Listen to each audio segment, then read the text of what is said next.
সম্প্রতি একে অপরের বিরুদ্ধে পাল্টাপাল্টি বাণিজ্য নিষেধাজ্ঞা আরোপ করেছে বাংলাদেশ ও ভারত।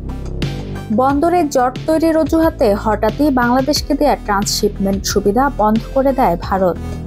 এরপরই দেশি শিল্পকে রক্ষার লক্ষ্যে ভারত থেকে স্থলপথে সুতা আমদানি বন্ধ করে দিয়েছে বাংলাদেশ। প্রতিবেশী দুই দেশের সরকার যখন পরস্পর বিবাদে জড়াচ্ছে, তখন লাভ ক্ষতির হিসেব কষছে উভয় দেশের ব্যবসা প্রতিষ্ঠানগুলো।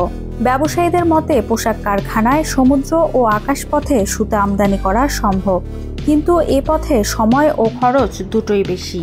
ওয়ালটন আবারও মিলিনিয়ার অফারে ওয়ালটন ফ্রিজ কিনে আপনিও হয়ে যেতে পারেন মিলিয়নিয়ার। মিলিনিয়ার ছড়াছড়ি দেশ জুড়ে, এটা শুধু ওয়ালটনই পারে। এদিকে স্থলপথে বাংলাদেশ থেকে পোশাক আমদানিতে নিষেধাজ্ঞা চেয়েছে ভারতের পোশাক প্রস্তুতকারী সংগঠন। এতে দুই পক্ষের দ্বন্দ্ব আরও ছড়িয়ে পড়বে বলে মনে করেন বাংলাদেশ বিশ্লেষকরা। অন্যদিকে ডক্টর মোহাম্মদ ইউনূসের চীন সফরের সময় $100 কোটি তিস্তা নদী প্রকল্পে বেইজিংয়ের আগ্রহকে স্বাগত জানিয়েছে ঢাকা। শিলিগুড়ি করিডোরের কাছাকাছি প্রকল্পে চীনের সংশ্লিষ্টতা দিল্লিকে অস্থির করে তুলতে পারে বলে সতর্ক করেছেন ভারতীয় বিশ্লেষকরা। তবে বাংলাদেশ ভারত সম্পর্কের অবনতিতে উভয় পক্ষেই উদ্বেগ রয়েছে।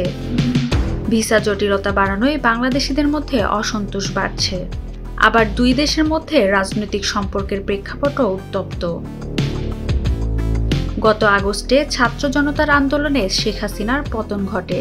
বর্তমানে তিনি ভারতে অবস্থান করছেন। তার বিরুদ্ধে দুর্নীতি, মানবতাবিরোধী অপরাধ ও অর্থ পাচারের অভিযোগে বাংলাদেশ সরকার তাকে প্রত্যর্পণের দাবি জানালেও দিল্লি এ বিষয়ে এখনও আনুষ্ঠানিকভাবে কিছু জানায়নি। তবে ভারতের সাবেক পররাষ্ট্র সচিব শ্যাম শরণ বলেন, বাংলাদেশিদের বোঝা উচিত যে আমরা হাসিনাকে সহজেই তুলে দিতে পারি না। আমি মনে করি ভারতীয় জনমতও সেটি সমর্থন করবে না।